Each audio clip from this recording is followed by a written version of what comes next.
Hello दोस्तों, जय माता रानी। एकादशी तिथि को भगवान विष्णु और माँ लक्ष्मी की कृपा प्राप्त करने के लिए उत्तम मानी जाती है। चैत्र माह के कृष्ण पक्ष में पाप मोचनी एकादशी 2025 व्रत किया जाएगा। एकादशी व्रत का पारण अगले दिन यानी कि द्वादशी तिथि पर करने का विधान है। इसके बाद दान जरूर करें। आइए जानते हैं इसके बारे में, पारण का समय क्या रहेगा। सनातन शास्त्रों में सभी तिथियों में एकादशी को बेहद महत्वपूर्ण माना गया है। पंचांग के अनुसार चैत्र माह के कृष्ण पक्ष की पापमोचनी एकादशी के नाम से जाना जाता है। इस बार यह एकादशी व्रत 2025 में 25 मार्च को किया जाएगा। इस दिन भगवान विष्णु और माँ लक्ष्मी की पूजा अर्चना होती है। साथ ही विशेष चीजों का दान भी करना चाहिए। ऐसी मान्यता है कि पाप मोचनी एकादशी व्रत का पारण न करने से व्यक्ति सुफल की प्राप्ति से वंचित रहता है। इसीलिए द्वादशी तिथि पर व्रत का पारण करना चाहिए। ऐसे में आइए जानते हैं कि पाप मोचनी एकादशी व्रत का पारण समय और विधि के बारे में।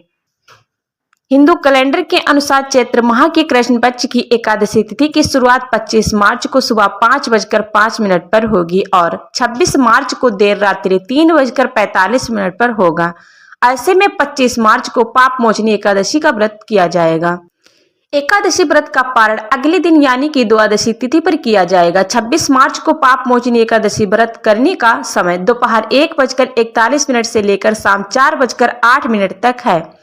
इस दौरान किसी भी समय व्रत का पारण किया जा सकता है। इसके बाद अन्न और धन समेत आदि चीजों का दान करना बहुत जरूरी होता है। ब्रह्म मुहूर्त सुबह 4:44 से लेकर 5:31 तक है। गोधूली मुहूर्त वेला है शाम 6:34 से लेकर शाम 6:58 तक।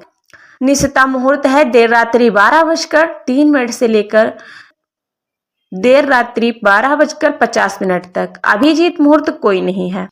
द्वादशी तिथि के दिन सुबह जल्दी उठे और दिन की शुरुआत देवी देवता के ध्यान से करें। स्नान करने के बाद भगवान विष्णु और माँ लक्ष्मी की पूजा अर्चना करें। देसी घी का दीपक जलाकर आरती करें। प्रभु के मंत्रों का जाप करें।